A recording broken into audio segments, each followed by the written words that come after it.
Sergeant Mallory thought he was just roughing up another kid at a gas station until the handcuffed girl whispered, "Judge Lionel Jefferson." The sun was still strong when Imani Jefferson stepped off the city bus on Union Avenue in Bakersfield, California. School had ended 30 minutes earlier, and she'd been waiting for her best friend, Zaria, to pick her up like they always did on Fridays. But Zaria's brother had the car, so the plan changed. Meet at the Arco on the corner, grab a snack and chill until her mom got off work. Imani wore her Ridgeview High sweatshirt, a gray hoodie with the Panther logo cracking slightly from too many washes. Her braids were pulled into a bun, and her AirPods were, and though only one was working. She scrolled through her phone, texting Zaria, "Here, where are you at?" Behind her, a pickup truck rattled into the lot, music thumping low. A few people came and went, nothing unusual. She leaned against the wall near the ice machine, munching on flamin' hot Cheetos and sipping a Gatorade. That's when the black and white cruiser pulled in. She noticed him right away, not because he did anything dramatic, but because he stopped too fast, stared too long. The officer, later identified as Sergeant Rick Mallory, cut the engine and stepped out slowly. Imani lowered her bag of chips, eyebrows pinched. He walked toward her like he already had something on his mind. "You waiting for someone?" he asked, voice dry. Imani slipped out one AirPod. "Yes, sir. My friend's on the way." "Desk, why are you standing here? You look like you're casing the place." She blinked. "I'm just waiting. I go to school down the street." Mallory didn't move. "You got ID?" Imani hesitated. "Why?" "You're loitering." Imani swallowed hard and reached into her backpack. "I wasn't," she started, but Mallory raised a hand. "Step away from the wall." Now, his tone changed sharp and loud. People at the pumps turned their heads. She looked up confused. "I didn't do anything, sir." "Don't talk back. Hands where I can see him." Imani's stomach dropped. Her heart started thudding. She felt every pair of eyes on her. She put her hands out, one still clutching her ID. Mallory grabbed it from her, glanced at it, then tossed it on the hood. "I asked if you were high. You'd look out of it." "What?" Her voice cracked. "No, I just my friend." He grabbed her wrist. "Wait," she cried, panic bubbling up. Why are you?" Before she could finish, he spun her toward the cruiser, forcing her against the hood. The metal was hot, the chips dropped. Her Gatorade bottle rolled into the street. "Stop resisting," Mallory barked. "I'm not resisting," she screamed, voice now shaking. "You're hurting me." Gasps broke out. Someone yelled, "Hey, what is he doing?" A phone was lifted, then another. "Get it on camera. It's someone." Elle shouted. Monty's face pressed to the metal, tears spilling out of her right eye. She didn't know where to look, what to say. She'd never even been sent to the principal's office, and now she was being cuffed by a grown man twice her size in front of strangers. All she could think about was her father, not because she wanted him to fix it, but because she didn't want him to see her like this. The handcuffs snapped on, tight, too tight. Mallory pulled her upright. "You match a description from a call I got?" he said flatly. "A call from who?" asked one of the bystanders. Imani looked around, trembling. "He didn't get no call," she said quietly.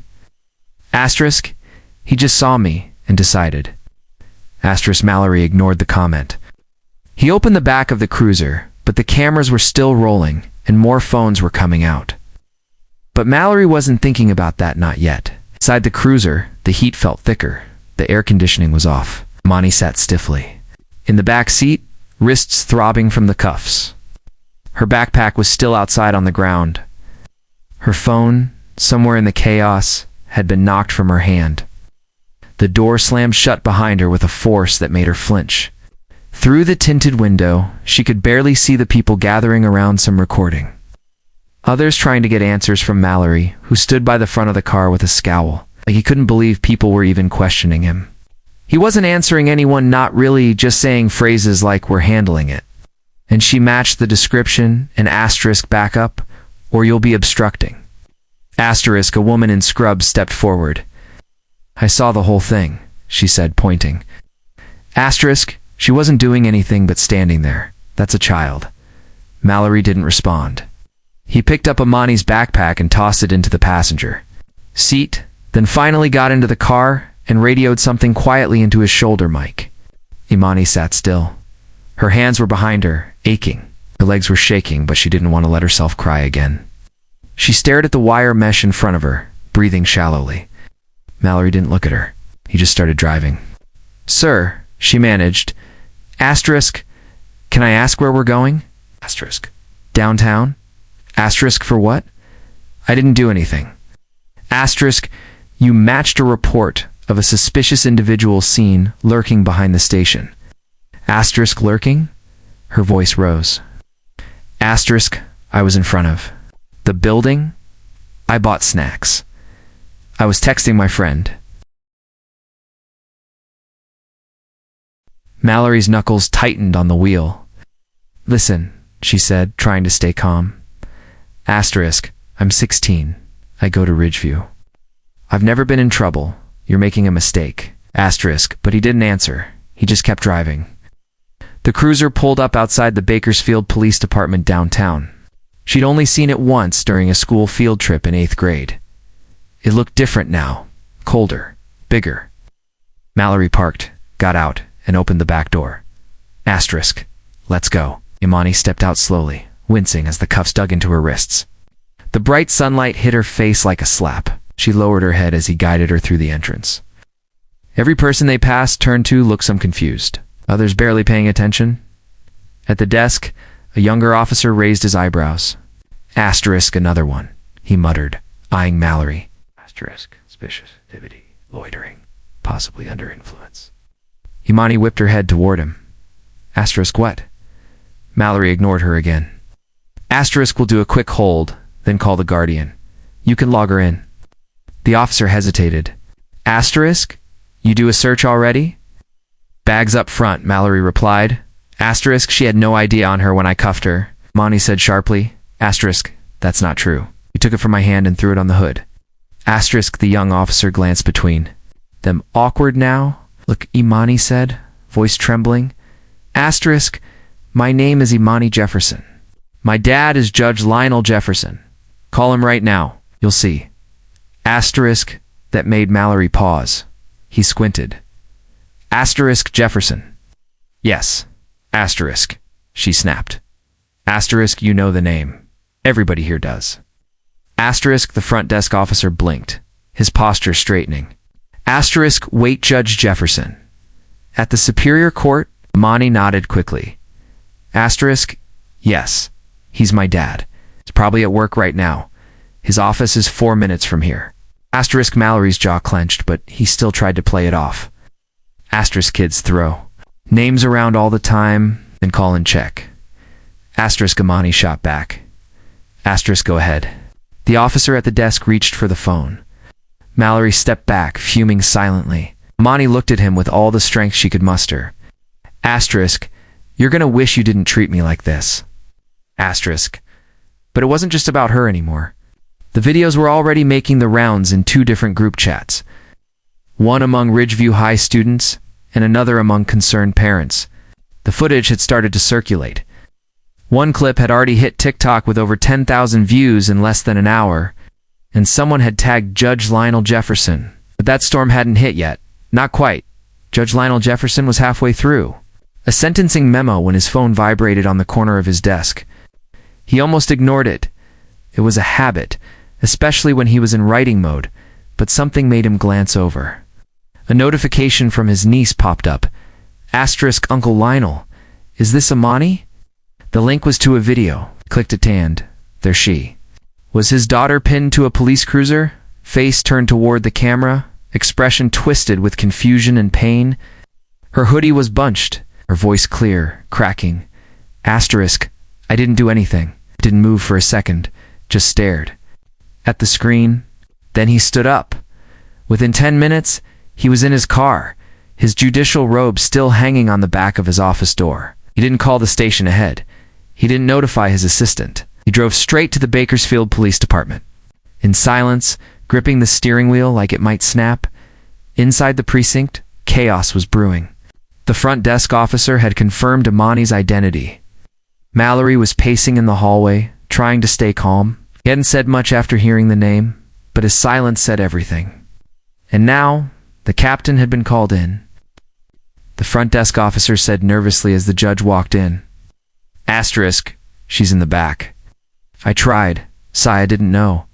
Where is Sergeant Mallory? Asterisk, Jefferson asked, cutting him off. The officer pointed down the corridor. Asterisk, he's in the supervisor's office. Asterisk, Jefferson didn't wait. He found the door and knocked once, then opened it. Mallory stood by the window, arms folded. Captain Serena Hollow was seated at the desk, already reviewing body cam footage on a laptop. She stood up quickly when Jefferson entered. Judge Jefferson, she said carefully, I'm just getting briefed, asterisk. My daughter is in your custody. Asterisk, he said, voice even but tight. Asterisk, I want her released. Now. Hollow hesitated. Asterisk, we were just confirming the situation. Apparently there was a call, there was no call. Asterisk, Jefferson snapped. Asterisk, she was standing outside a gas station waiting for her friend. This man, asterisk, he pointed directly at Mallory. Asterisk, tackled and cuffed a minor without cause. Asterisk, Mallory opened his mouth to defend himself. You didn't know who she was? Jefferson cut him off. Asterisk, you didn't care. And now you're standing here pretending like this was just a miscommunication. Asterisk, Mallory tried again. Matched. There is no matching when you don't even speak to the person, Jefferson said. Asterisk, you saw a black girl with braids standing alone, and that was all you needed. The room went still. Captain Hollow glanced at Mallory. Rick, she said low. Asterisk, why don't you give us a moment? He hesitated now, she added. Mallory stepped out without a word. Jefferson took a breath, steadying himself. Asterisk, I've spent 23 years building credibility in this courthouse. I've sentenced murderers. I've signed off on indictments. I've advocated for juvenile rehabilitation programs. And now my daughter has to learn firsthand that none of that protects her from being humiliated by someone with a badge. Asterisk, Hollow, nodded slowly. Asterisk, you're right, and I'm sorry. She'll be released immediately. I'll initiate a review. I'll also contact Internal Affairs. Make sure that body cam footage is preserved. It is. I promise you. Asterisk, meanwhile, in the holding room, Amani sat alone. She'd stopped crying. Her eyes were red but dry now. She kept repeating her dad's phone number in her head like a mantra. When the door finally opened, she looked up and saw him. He stepped inside, his face composed but unreadable. He didn't say anything right away. Jess walked over and crouched in front of her. Asterisk, you okay? She nodded, barely. He reached for her hands, gently inspecting her wrists where the cuffs had left raw marks. Let's go, he said quietly, as they walked out. Every officer who saw them averted their eyes. Psst. One even stepped aside as the two passed. Outside, the heat hit again, but this time, the air felt different. Charged. Jefferson opened the car door for her, then got in behind the wheel. Neither of them spoke for several minutes. Finally, Amani whispered, Asterisk, I thought I was going to end. Up in a cell? Asterisk, he looked at her. No, you're not invisible, he said. Asterisk, you never were. And now the whole city's about to know that. Asterisk, but it wouldn't stop with the city. It was already spreading wider, faster than either of them expected. By the time they got home, the video had reached the news, not just local, regional, then national. It started with one clip from a teenager named Ebony Rivera, who'd been pumping gas and had the presence of mind to hit record when she saw Amani getting slammed against the cruiser. She uploaded it to Instagram and TikTok with the caption, Asterisk, he cuffed her like she was a grown man, no reason, just standing there eating chips. Asterisk, within hours, that clip had over 1.4 million views. Major pages picked it up. Hashtags formed and multiplied. Hashtag justice for Imana. Hashtag who protects black girls. Hashtag BPD accountability. Then came the screenshots, Mallory's face in every frame, still gripping her arm. When reporters figured out who she was, the daughter of Judge Lionel Jefferson, everything shifted. At the Jefferson home, the lights in the front room stayed on late. Phones rang nonstop. Monty sat curled up on the couch, wrapped in a blanket, her phone buzzing on the coffee table every 10 seconds. Her mom, Darlene, moved around the kitchen like she was trying to outrun her thoughts. She kept wiping down the same counter again and again. Judge Jefferson stood at the window, arms folded, phone pressed to his ear. Asterisk no, I'm not speaking publicly. Not yet, asterisk, he said quietly. Asterisk, I don't want this to become a headline for your paper. This is my daughter. Another pause. Asterisk. No. I don't want a profile on me. I want an investigation on him. Asterisk, he ended the call.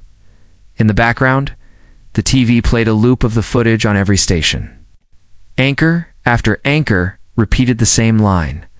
Asterisk 16-year-old Imani Jefferson, daughter of respected Superior Court Judge Lionel Jefferson, was forcibly detained outside a gas station by Bakersfield Police Sergeant Rick Mallory, sparking widespread outrage.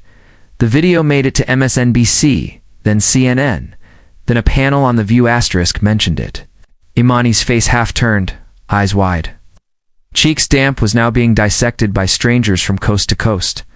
Zaria texted her, asterisk girl, the whole school's talking about it. We got a walkout plan for Monday. Asterisk Imani read the message and locked her phone without replying. Her dad turned from the window. Asterisk, you okay with staying home the next few days? She nodded. Asterisk, you don't have to talk to anyone unless you want to. No interviews, no statements. We'll handle everything through our lawyer. I'm not scared, asterisk, she said softly. Asterisk, I know you're not. Asterisk, I'm embarrassed. Asterisk Jefferson looked at her for a long moment, then sat beside her, careful not to. Crowd her asterisk, you did nothing wrong. I froze, she said. Asterisk, I didn't even know what to say to him. I kept thinking, don't move too fast, don't argue, don't look like a threat, and he still treated me like asterisk she didn't finish. Darlene came into the room and sat on Imani's other side, putting a hand on her knee. It shouldn't have happened, she said. Asterisk, but now people are watching. And your voice matters whether you use it today or next year. The next morning, Judge Jefferson's office issued a brief, stern statement. What happened to my daughter should never happen to any child. The law does not allow it. My position doesn't shield her from injustice in that truth is unacceptable. You're pursuing legal review and expect accountability, no exceptions. Asterisk, the response was swift. The Bakersfield Police Department announced that Sergeant Mallory had been placed on immediate administrative leave, pending an internal investigation. They cited growing community concern and the need for full transparency. Still, the Jeffersons didn't feel relief not yet, because the internet wasn't just reacting, it was erupting. Old body cam footage of Mallory resurfaced, shaky clips of him pulling over black teens, yelling at a young Latino boy, rough handling a man outside a bowling alley.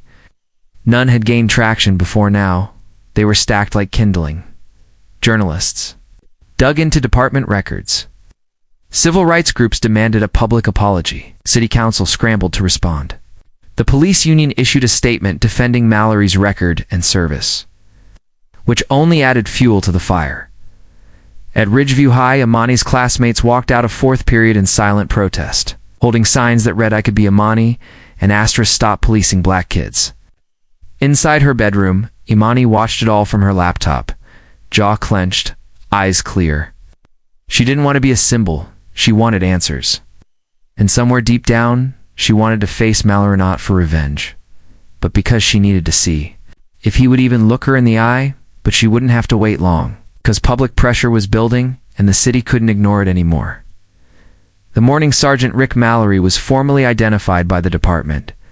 His neighbors in East Bakersfield found TV vans parked outside his house. By lunchtime, a dozen reporters were waiting at the curb, mics and notepads in hand, watching his driveway like hawks. But Mallory didn't come out. Instead, a carefully worded email went out through the Bakersfield Police Department's media office. Asterisk Sergeant Rick Mallory has been placed on administrative leave. The department is cooperating fully with the independent review panel announced earlier this morning. We urge the public to withhold judgment until all facts are reviewed. Asterisk, it sounded official, it sounded reasonable, but it didn't satisfy anyone because something much bigger was already brewing behind the scenes. Quietly, powerfully, Judge Lionel Jefferson had pulled every string he had not to get revenge, not to protect his title, but to demand full accountability through official, public channels. He requested a full briefing from the chief of police, called in civil rights lawyers from Sacramento. Most importantly, he contacted the state attorney general's office, invoking a rarely used procedural review that allowed the state to investigate a local police department for discriminatory patterns. He did it not as a father, but as a legal authority, with a clean record and a long memory. And suddenly, the case wasn't just a local scandal, it was a state matter. That night, Jefferson held a press conference outside the courthouse. The building behind him glowed in the evening sun, tall and square, its steps usually quiet by that hour, but not tonight. Reporters crowded the steps. Police officers lingered near barricades. Dozens of community members stood by, some holding signs, others just watching, arms crossed, faces tense. Judge Jefferson stepped up to the microphones wearing a dark navy suit, tie straight, jaw set. But his voice was almost a calm. Asterisk, my daughter was handcuffed by a public servant who did not recognize her as a human being. To him, she was not a child, not a student, not a citizen, just a problem to be handled. Asterisk, he paused, letting the silence stretch. Cameras clicked. Asterisk, she told him who she was. She was respectful. She followed instructions. He didn't listen. Asterisk, another pause. Asterisk. But that's not the most dangerous part of this story. The danger lies in how many times this could have happened without anyone noticing. How many other children have been treated this way and didn't have a parent with a title behind their name? Asterisk, the crowd shifted. Jefferson looked directly into one of the cameras. Asterisk, I'm not here as a judge tonight. I'm here as a father. And as a father, I'm telling you, I will not let this go. Not because I want headlines, but because I want change. One reporter stepped forward, voice raised. Asterisk, Judge Jefferson, are you calling for Sergeant Mallory to be fired? He met her eyes. Asterisk, I'm calling for something bigger. I'm calling for this department to be audited. For every officer's record, to be reviewed for real, enforced oversight. And yes, if that leads to his dismissal, so be it. Asterisk, the crowd murmured in agreement. Someone clapped. Another reporter asked, Asterisk, has the department reached out to you personally? No, Jefferson said. Asterisk. And at this point, I'm not waiting for an apology. I'm waiting for action. Asterisk, back at the Jefferson house, Imani watched the live stream on her phone. She was curled up in the armchair near the window, a blanket tucked around her legs. Zaria sat beside her, silent, phone face down on her lap. Your dad is wild, Zaria said after a moment. Asterisk, like, I know he's serious at work, but I've never seen him like that. Asterisk, Imani didn't answer right away. Her face was still. He's mad, she finally said. Asterisk, he's more than mad. He's coming for that whole building. Zaria nodded once. Good. Asterisk, outside, a group of neighbors had gathered on the Jeffersons' lawn. Some knocked gently on the door just to say they were praying. Others dropped off baked goods, cards, or envelopes with handwritten notes. One man, Mr. Terrence from down the block, shook Lionel's hand later that night and said, Asterisk, it's not just your fight anymore. Jefferson looked him in the eye and said, It never was. Asterisk, but no one knew yet just how deep the department's problems were. How many people had been waiting for someone like Judge Jefferson to say it out loud by the end of the week? Bakersfield wasn't just reacting, it was reckoning. The police chief, under mounting pressure, stood before reporters and confirmed what many suspected. Sergeant Rick Mallory had a record, not a criminal one, but a pattern of complaints dating back over a decade, none of which had ever led to disciplinary action, 7 excessive force reports, 3 civilian complaints for aggressive conduct with minors, 1 internal memo recommending de-escalation training which had been ignored. The room went quiet when that was read aloud. The chief adjusted his glasses and added, "Asterisk, the department is conducting a full internal review, and we welcome external oversight." Asterisk, but nobody was clapping. No one nodded in agreement, because outside that very building, more than 200 people had gathered for what was now the fourth day of protest. Not riots, not chaos. Just people, teachers, students, business owners marching slowly through the streets of Bakersfield with handmade signs and a steady chant that echoed through every street corner. Asterisk, protect our kids. Justice for Imani. Hold him accountable. Asterisk inside. City Hall, meetings turned tense. The mayor held private talks with Judge Jefferson, local activists, and school leaders. Pressure was mounting from state officials, civil rights lawyers, and even some federal voices. And while all of that swirled above them, Imani tried to reclaim some piece of normal. She sat at the kitchen table that Sunday, trying to finish a short paper for her AP English class, something about truth and narrative voice of mice and men, but her mind kept drifting. Her hands hovered over the keyboard, then stopped. Darlene walked by and set a fresh mug of tea next to her. Asterisk, want me to proofread it when you're done? Asterisk, Imani gave her a weak smile. Asterisk, maybe. I'm not even sure what I'm saying yet. Asterisk. Asterisk. That's... Okay. Just start. It doesn't have to be perfect. Asterisk, across town, Mallory stayed holed up in his home. Camera crew camped out nearby, hoping for a statement, but nothing came. His lawyer released a single sentence to the press. Asterisk, Sergeant Mallory denies any wrongdoing and maintains that he followed procedure. Asterisk, the silence was louder than the words. People began to speak out. Teachers who'd seen him harass students walking home. A grocery clerk who remembered him grabbing a kid by the hoodie outside a Family Dollar. A mother who said he once interrogated her 14-year-old son in front of his classmates for acting suspicious in a parking lot. None of them filed official complaints at the time. They didn't think anyone would listen. But now they were being asked. Finally, at Ridgeview High, a group of seniors launched a petition. Asterisk, we want real safety. It called for youth advisors on policing policy, an education program on rights during encounters, and a formal apology from the Bakersfield Police Department. Within 72 hours, it had over 18,000 signatures, many from people outside the city. Even outside the state, Judge Jefferson didn't say much during that stretch. He attended meetings, answered calls from law professors, civil rights groups, and reporters, but at home, he kept it quiet, tensional, focused.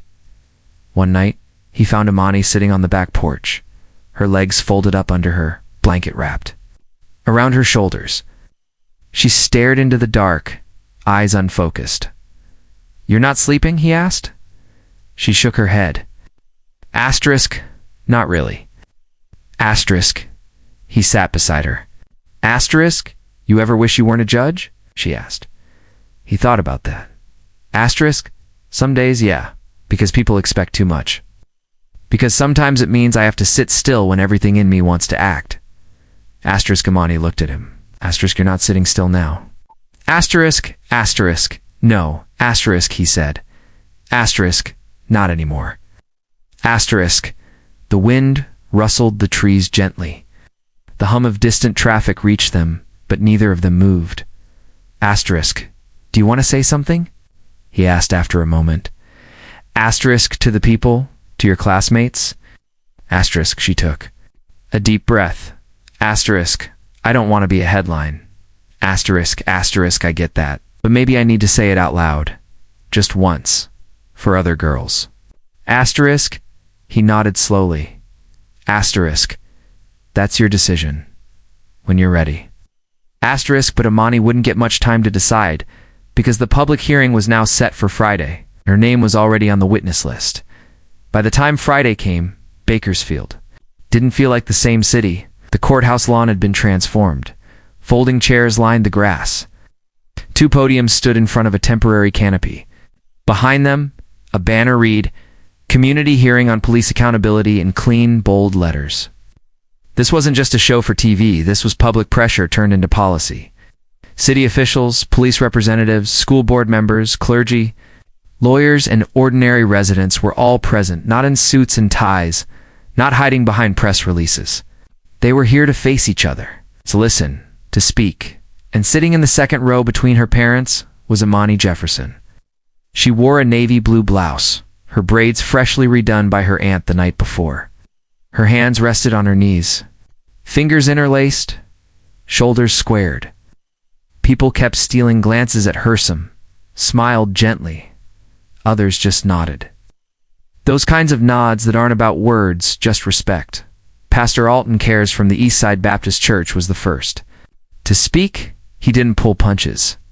"We've heard too many excuses," he said.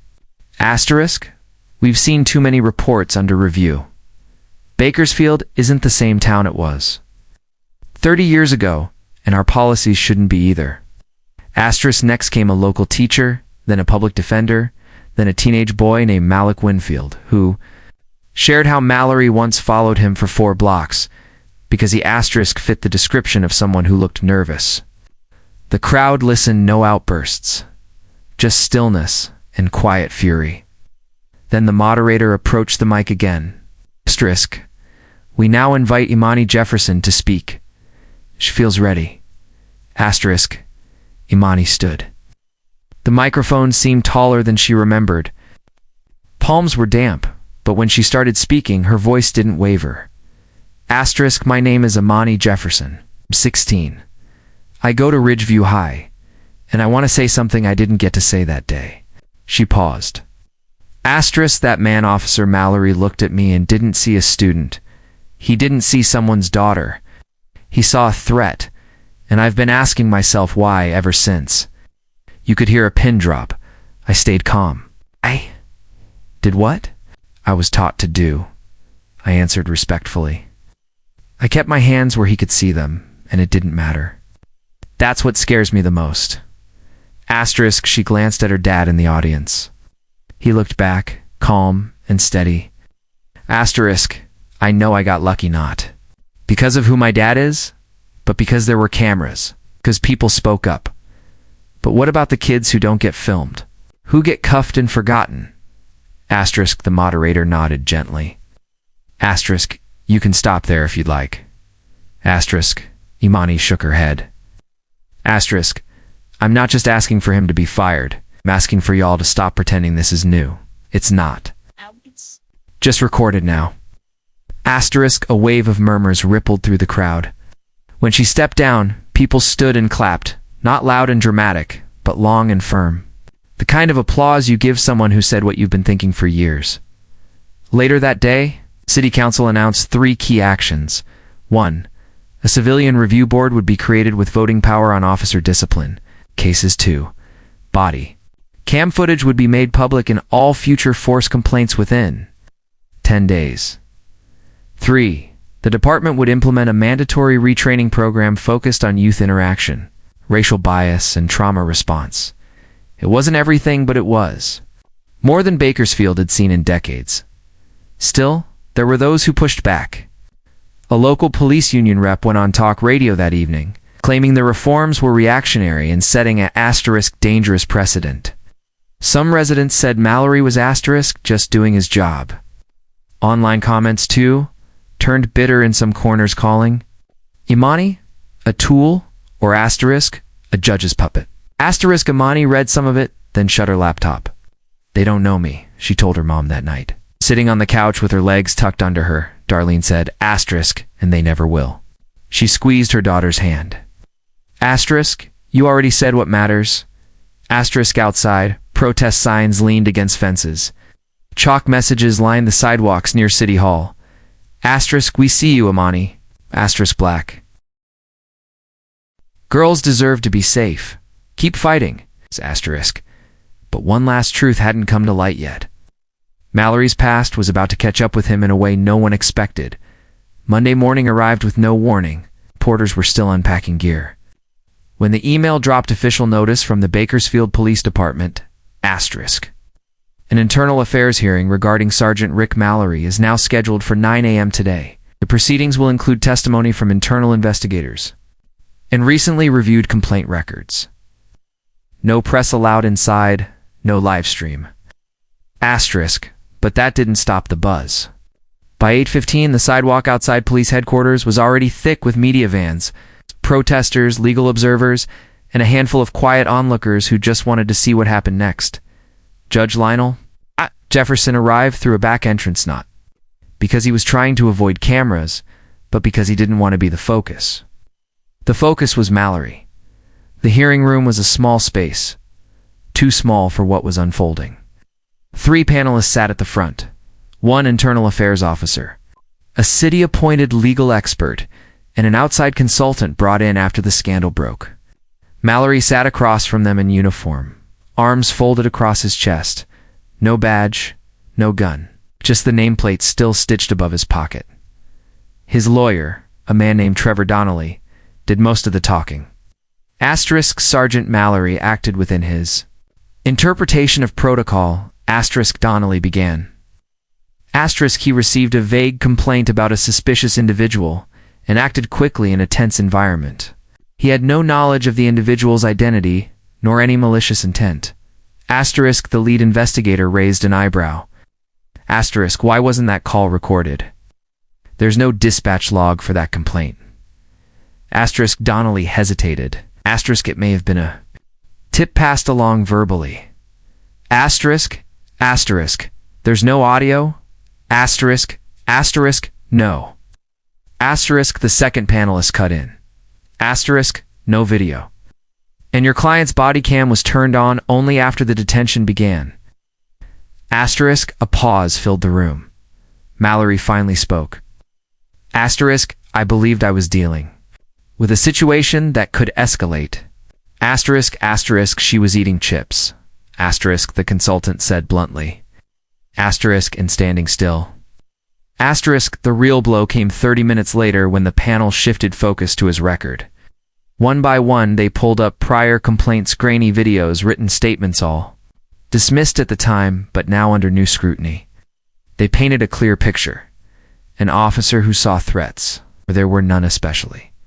When it came to teenagers of color, there was the time he pinned a 12-year-old against a vending machine.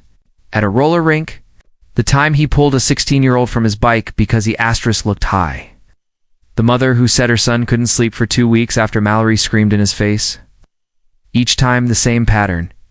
No charges filed, no de-escalation used, no body cam footage until after the confrontation started. You've been protected for a long time, the panelist said. Asterisk, but we're not protecting you now. Asterisk Mallory's lawyer pushed back. Asterisk, you're trying to make him the face of a systemic issue. That's unfair. He didn't create the system. It's asterisk no. Asterisk, the lead panelist said. It's asterisk, but he used it. Asterisk the hearing ended just after 11 a.m. The department released a statement at noon. Asterisk Sergeant Rick Mallory has been officially suspended without pay, pending final termination review. All prior complaints against him are being reopened for further legal evaluation. Asterisk that news hit fast and hard. Feeling a deep but controlled satisfaction, it wasn't cruelty, it was pure justice served with surgical precision.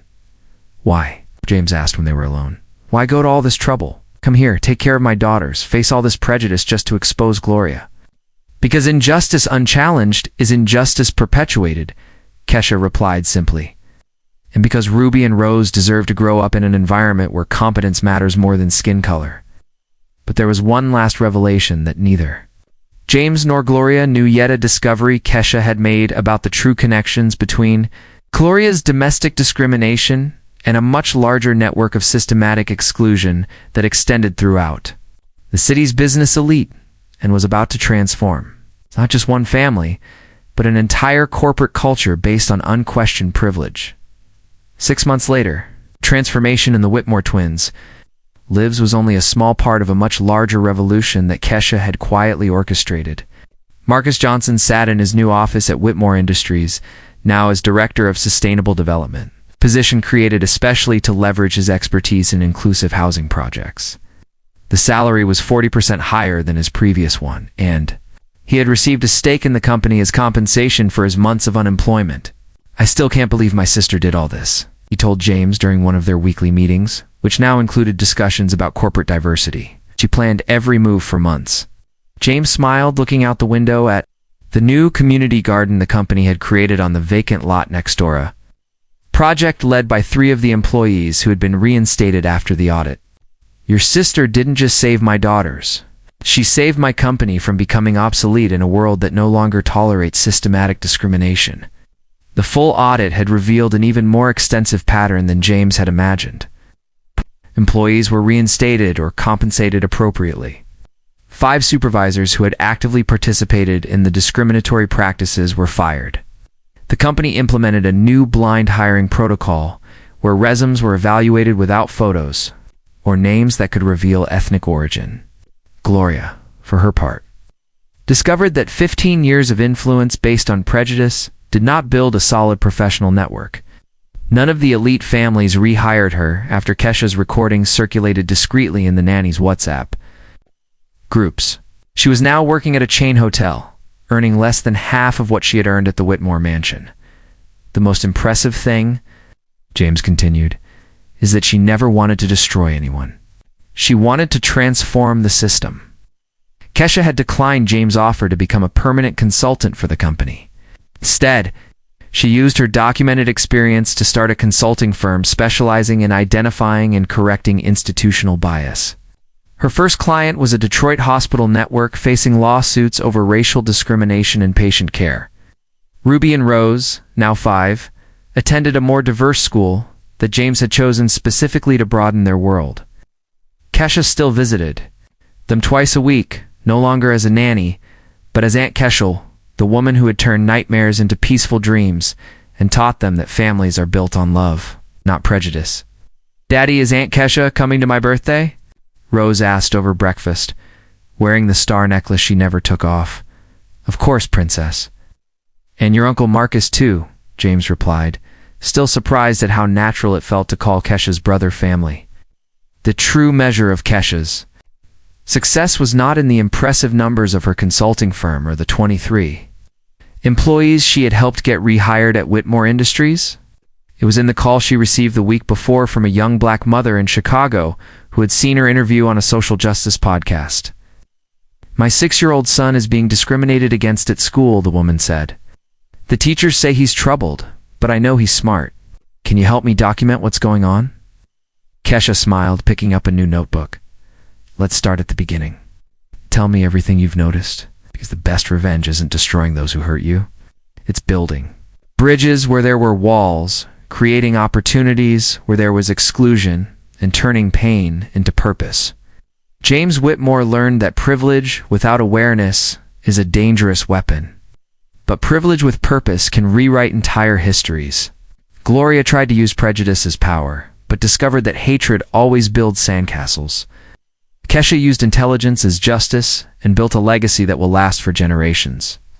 If this story of transformation through courage has touched your heart, subscribe to the channel, because sometimes changing the world starts with one person brave enough to document the truth and strategic enough to use it with surgical precision.